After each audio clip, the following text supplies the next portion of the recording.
purpose of this video is to define the term overstimulation as it applies to cats, identify the warning signs, and explore ways that we can prevent cats from becoming overstimulated. Why does this matter? Cats who get overstimulated are experiencing a lot of stress, which impacts their health and well-being. Cats who have an extreme response may have a harder time getting adopted. When we have a better understanding of what they're experiencing, we can manage the environment to reduce stress and learn to interact with them better. In psychology, overstimulation is a state of stress and overwhelm a person experiences when there's too much going on in their environment. To put it simply, overstimulation is when an individual is overwhelmed by stress. Like humans, cats can experience overstimulation. We most often think of sensory overload, but overstimulation can also be caused by pain or social pressure, anything that the cat finds overwhelming. Individual cats have different responses depending on their past experiences. Some things that can be overstimulating to cats include sensory overload, including loud sounds, strong smells, sights that they associate with scary experiences, and touch that they find uncomfortable. Threatening environments, like riding in the car, having no place to hide, being restrained, or feeling unable to safely access the litter box. A kennel in a shelter is a good example.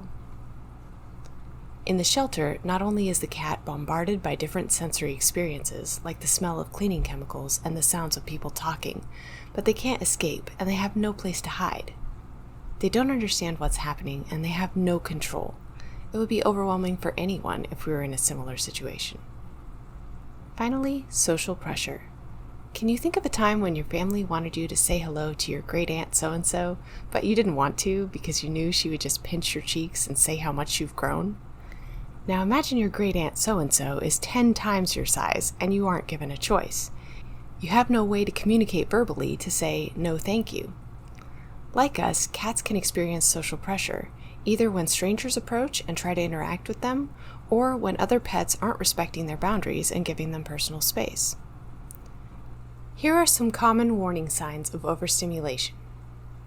Early warning signs include if the cat stops purring, or if they start purring rapidly at a higher pitch, almost frantically, lip licking, glancing around nervously, looking away, deliberate blinking or yawning, shaking off or sudden grooming, frequent weight shifts or restless pacing.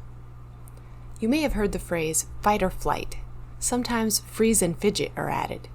When a cat is stressed, their first instinct is to try to escape. If that's not an option, then the cat will either freeze or fight, depending on the context and their past experience. For a freeze reaction, moderate warning signs include dilated pupils with ears turned sideways or back and leaning away with their tail tucked. More intense warning signs include grimacing and being frozen in fear. Grimacing can look like head below the shoulder, ears turned sideways or back, whiskers pointed straight forward, and tension in the muzzle. They may be wide-eyed or squinting. The cat may be sitting in what's often called a cat loaf position, but instead of being relaxed with their elbows out, they have all their weight on their paws ready to spring into action. Here are some photos to illustrate the difference. The one on the right is a relaxed cat loaf. The one on the left is frozen in fear. Eyes closed or tucked paws aren't always the best indicator. As you can see in the left picture, the cat is crouched in the back of the kennel, so her paws are tucked in. But look at her face. Her head is lowered and her pupils are dilated. Her whiskers are straight and pointed forward. If you see multiple signs like this, it could indicate that the cat is in pain or frozen in fear. Check out the feline grimace scale to learn more. Here's an example of a cat exhibiting a freeze response in a shelter environment. Yeah, she's doing really well.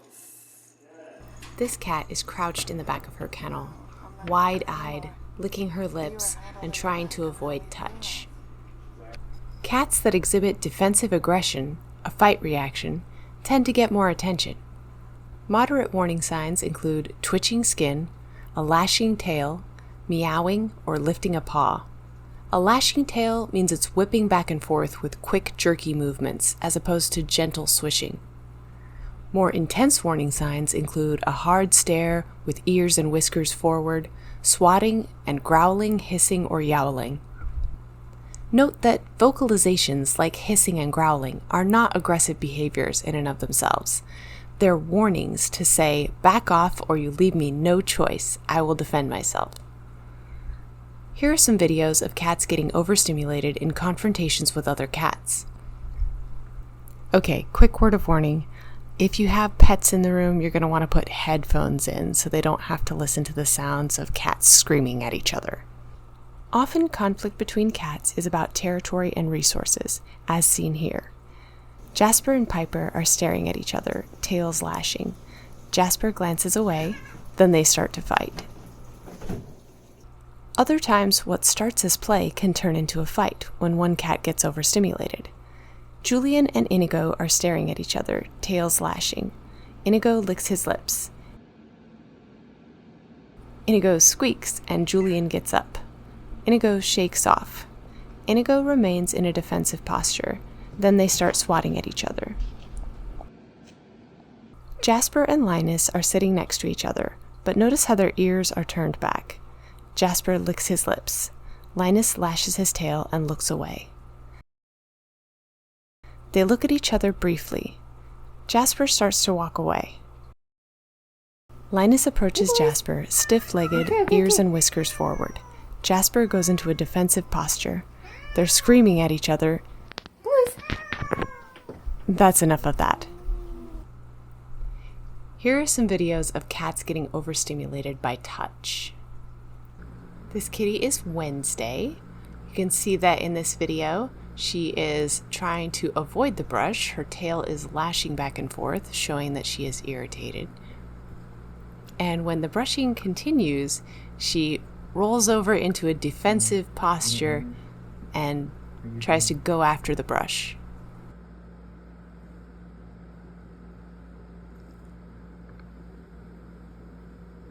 Thankfully, her humans are very attentive to her body language and realized that she had had enough brushing. I think she was done. Okay.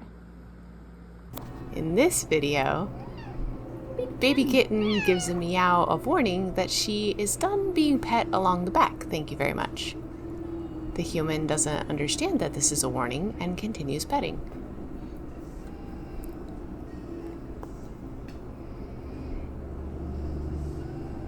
Having given fair warning, Baby Kitten now licks and bites. Sterling briefly sniffs the hand, but withdraws. Clearly, he's not interested in petting. He gives a nip and swats as a warning. His ears are turned backward and he's licking his lips. Still, the person continues petting. Sterling bites the hand again. This is a video of my cat, Linus. Like many cats, Linus prefers petting around the chin and cheeks, does not like long strokes along the back, and does not want to have people touch his belly. Sometimes a cat may get overstimulated when they're overly excited.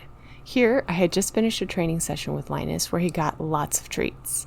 My husband Jesse is petting him, and Linus gets overstimulated. His pupils are dilated and he's purring really fast at a high pitch, although you can't hear it in the video. Then Linus starts grabbing and swatting, and he nips at Jesse. Maybe now is not the best time for petting. This video is the most extreme example. Overstimulation caused by petting can seem out of nowhere, especially if we don't know the warning signs. If we don't pay attention to the cat's body language, or we don't even know what to look for, the cat may actually stop giving as many warning signs because they haven't been effective. In that case, they'll escalate to aggression more quickly, as seen in this video.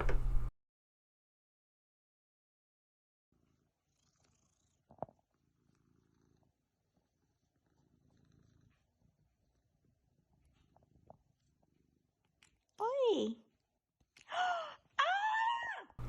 Now that we know what overstimulation looks like, what can we do to help overstimulated cats? First, consult with a veterinary professional to check for any underlying medical issues, because overstimulation can be caused by pain.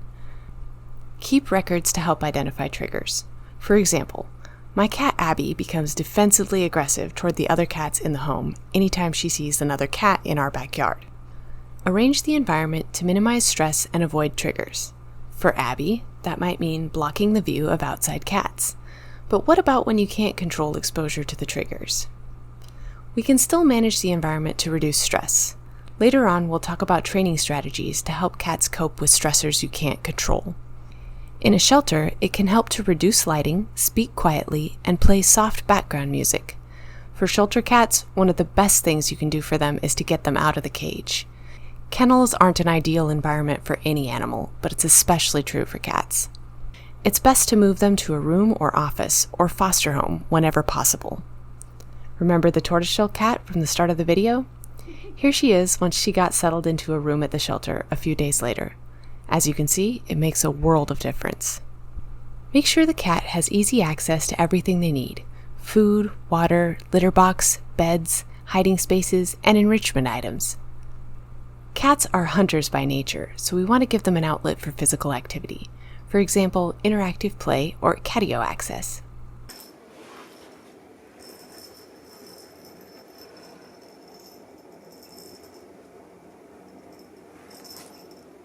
If the cat gets overstimulated by their surroundings, provide something else for them to focus on.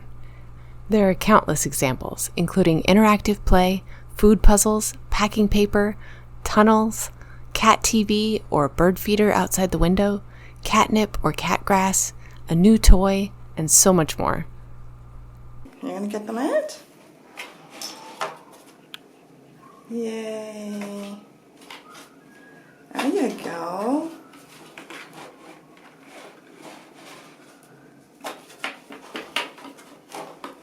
Have fun. Provide predictable, positive interactions. Give the cat a choice. Let the cat initiate petting. Pay attention to the cat's body language and learn how to interact with them better. As they learn that you will respect their signals, it builds trust. As their fear subsides, they'll feel less need to escalate to aggression. My colleague Allison is working with cats at her local shelter. Here she is extending her hand to offer petting. The cat rubs against her hand, showing where on her body she would like to be pet. Now Allison does the same with the brush.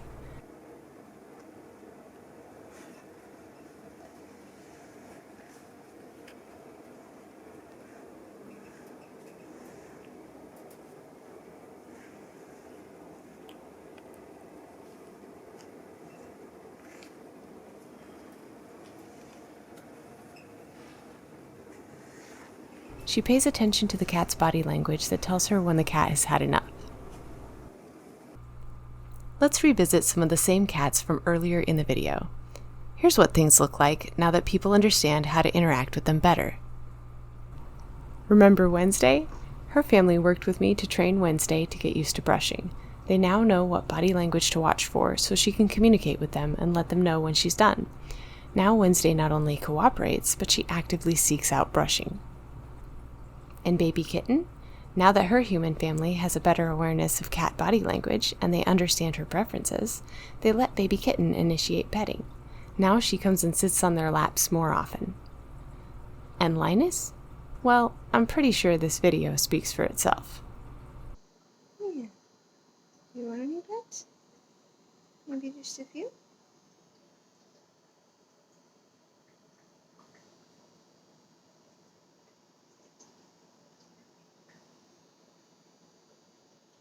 Good? Sometimes a cat will be sensitive to stressors you can't control, such as the garbage truck driving past every Wednesday morning. For these situations, it can be helpful to teach the cat coping strategies to help them be more resilient. You can teach relaxation techniques. Teach the cat to retreat to a sanctuary room or to relax on a mat. Here are some pictures of my cat Linus learning to relax on a towel as a trained behavior. Now, whenever Linus sees a towel, it's a signal for him to lay down and relax. He liked to lay on towels before we started, but it became a tool for relaxation as a result of intentional training. If the cat has a best friend, it can help to provide social support. My cat Jasper is afraid of strangers, but he'll approach them and say hello if he's with me. My cat Abby does better in training sessions with her best buddy Linus. If the trigger is unavoidable, use desensitization and counterconditioning. Desensitization and counterconditioning involve gradual, controlled exposure to the trigger, keeping the cat below their stress threshold at all times. That means never putting them in a situation where they'll be overwhelmed by stress. Desensitization and counterconditioning are advanced training techniques that are best done with guidance from a professional trainer. For more personalized training, check out my website, fellowcreaturespets.com, or email me at fellowcreaturespets@gmail.com. Thanks for watching!